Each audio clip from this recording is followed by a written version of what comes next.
Hey guys, it's Jessica Coyote. I wanted to make a video today and talk a little bit. I want to get kind of serious, okay? It's like 10 o'clock in the morning on a Monday. My car is sounding weird, right? Some sort of thing got blown off on the back in a car wash. It needs to be adjusted because my sensor thing is upset with me. My car is not as clean as I would like it. Okay, there's masks, baby clothes, more baby clothes, boxes of shit I'm selling, you know, and whatever. And I want to talk about being a single mom, okay, and dating, specifically dating, because it's been 2 years since their dad and I have been broken up. And after like a lot of therapy and prayer and like self-work, I thought to myself, well, you know, I love being in love and I love being in a relationship and I do want to get married someday and I would love to build like a legacy and businesses and my family with a partner, a man, right? But not just any man. Like at this point in my life, I have a very clear idea of the kind of man that I'm interested in. So what that looks like to me is somebody that isn't just trying to have sex with me, right? And apparently, like, that's kind of a big thing right now. And I feel like if you don't, then they'll just like swipe to the other way or whatever way it is and find someone else that will, which is super gross, right? I don't even like bodies, nonetheless bodily fluids. So anyway, but I like flowers. I feel like men should, if you even like meet a woman, even if it's like from Facebook dating or whatever, like I feel like men should show up with something, right? You're showing up with like chocolates or coffee or flowers, right? If you really want to go in, like I think jewelry and perfume is just too much. I think that's like, whoa, I've had that happen. It was like, oh my God, I don't know why you're getting me a diamond necklace. It's pretty cool. I love it, but not so thrilled with this behavior. Seems a bit much, tad aggressive. Okay, so what else? Honesty, right? And then just like the pure connection. So I've met, you know, like I've talked to a couple guys recently, and whether there just wasn't that click, or then like if there was the click, but then it unclicked, you know what I mean?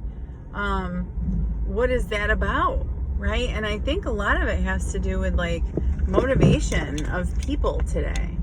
You know, I don't know that everybody is like as selfless as we should be, right? Like I get that we're supposed to take care of self, and I am okay with that, right? Like I come before anybody else because I need to take care of my mind and body and soul. Otherwise I'm going to be useless to anyone else. And that is my main objective, to become of maximum service to others. But in order for me to do that, right, and that's like the divine dichotomy, is that I need to take care of myself. So, yeah, I mean, obviously, I want to find somebody that also takes care of themselves and that kind of knows this stuff.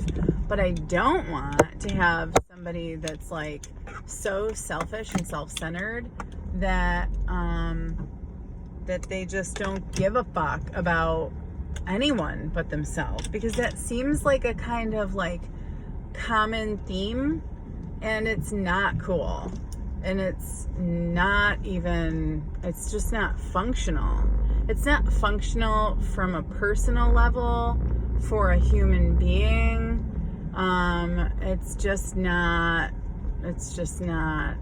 It doesn't work. right? It doesn't work. As a business owner, as any individual that wants to be successful, as a parent. What the fuck is that noise? Anyway, this is what I'm talking about, right? So there's some sort of fucking automated book in my backseat right now. None of the kids are in here, okay?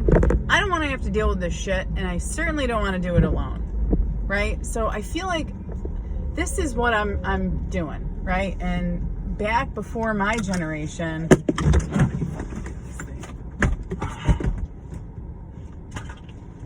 where is this thing?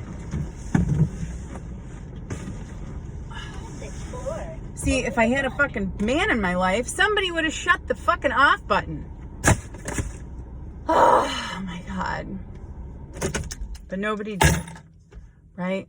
And it's a mess back here. I mean, maybe it's not a mess. I know some people are like, "Wow, you do such a good job. How's everything so clean?" I'm like, it's not clean. It's not clean at all. There's stuff out of order everywhere.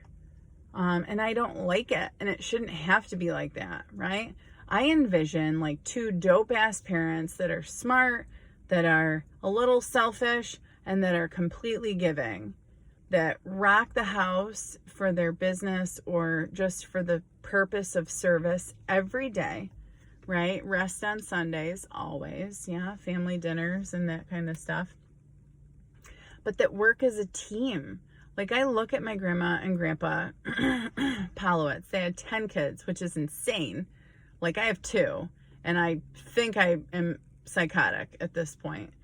But they had 10, and they basically like rocked out. You know, they have this block in the city, and you know, they've made trails and like gardens and tree swings, the whole 9, bonfire pits. I mean, it's everything, and they have each other. They're like wicked old right now, and they're still together in their home, like taking care of each other. You know what I mean? And they've raised their kids to do the same thing. And that's what I want. Not entirely, right? They know I'm like the black sheep of the family. And that's okay. But I do have, you know, I do want that like connectedness where people don't just give up on each other anymore. You know, like we find somebody that we click with and we make a decision and we stick with it. You know, it's like what everything in this world was built on. And if you see, like, the most successful people did that. You know, they found someone, because I have enough decisions in my life today.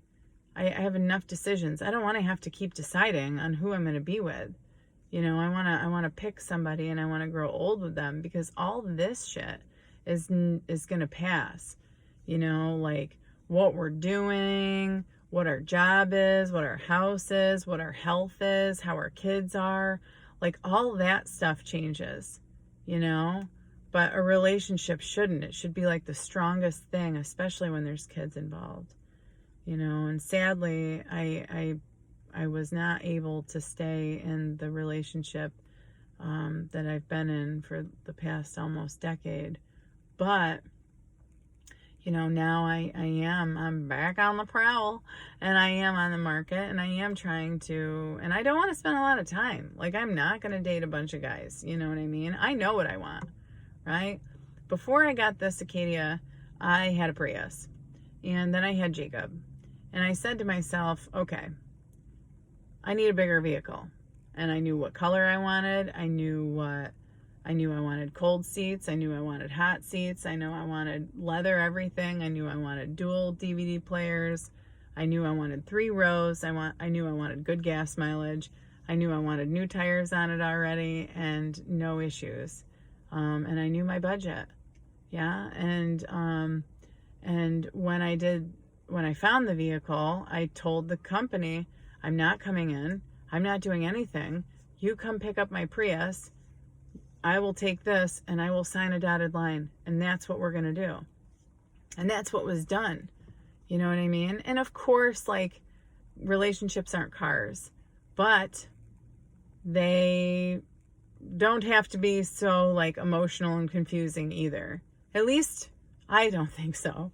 Enough shit is confusing and weird in this world. Like, I just want to meet a tall, dark-haired, like educated, sweet, good man that believes in something greater than himself, that takes care of himself, that can love me and my kids, that's busy enough to not irritate me all the time, but also handles his business, right? That will show up with flowers and be able to take advantage of some situations, not like take advantage of situations, but like take control of situations, I should say. Be able to handle me on my crazy moments, because that will happen whether it's work related or the kids related, and to be like the man, you know. And I've known, you know, after everything happened with my kid's dad, when he left, I was devastated, you know. And I remember going to this church. My friend Teresa Wilkins from upstate New York, she invited me to this beautiful dinner. It was like the ceremony for her pregnancy coalition. And I remember hearing one of the speakers that was a priest talking about how, I can't remember if he was like, he found a woman that already had kids or something, and said how like it was his mission from God to like, it was it. He knew, like, from his experience in life, everything up until that moment said, this is what you're supposed to do. You are chosen, right, for this love and this opportunity to love her and these kids. And I knew at that moment that I wasn't done, and that there was the right man out there for me. And although I didn't listen to all the red flags in my last relationship, I'm so grateful for both of my kids, and I look forward to having the opportunity of having a man around so that, you know, he can throw the ball, right, with my oldest while I'm like cooking dinner, or being able to help me find freaking toys and like clean out the car and check on the noise in the car and like take the trash out and do man stuff. Because I do feel like there's a difference between a man and a woman. Hello, we have different private parts, but also we have different skills and abilities and weaknesses, you know. So, and I'm going to end up with somebody that understands that, and may or may not be voting for Trump again. So regardless of all that, you know, I don't think political and religious beliefs need to be the exact same, but probably wouldn't hurt to be similar. So anyway, I need to get back to work. I just wanted to rant about that because it's been a very stressful morning dealing with the kids and relationships this past weekend. And that's all I got. So I hope that you guys check out Jessica Naoti on Facebook. Check out hashtag Be Well, Be Wealthy on podcasts like Apple Podcasts or Anchor or any of your other main ones. Check out my book, My New York Life, What's Up, written by me. And my new book coming out, Soldiers of Heaven, that'll be released this December. Hope you have a great day. Bye.